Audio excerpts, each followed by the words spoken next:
మార్చి 27 Egypt దేశ పునీత John గారి పండుగ. మత పెద్దలు, సుపీరియర్ గార్ల ఆజ్ఞ ఎంత అర్థం కానిదైనా వినమ్రతతో విధేయత చూపడం పునీతుల సుగుణం. అలాంటి విధేయతకు ఉదాహరణ ఈజిప్టు పునీత జాన్.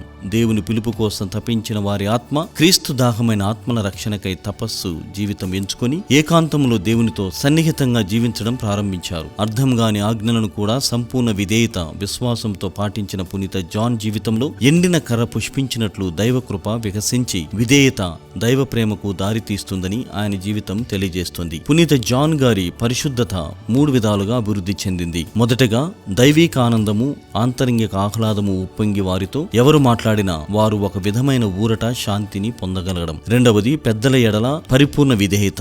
మూడవది అందుకు బదులుగా సృష్టికర్తను ప్రార్థించి ధ్యానించుట కొరకు పరిత్యజించిన అన్ని సృష్టి వస్తువులపై అధికారము సంప్రాప్తించుట. నిరంతర ప్రార్థన, పరిశుద్ధత, శోధనలపై జయం ద్వారా దేవునితో సన్నిహితంగా జీవించిన పునీత జాన్కు స్వస్థత, ప్రవచన వరాలు లభించి ఆయన జీవితం దైవ కృపను ప్రతిబింబింపచేసింది.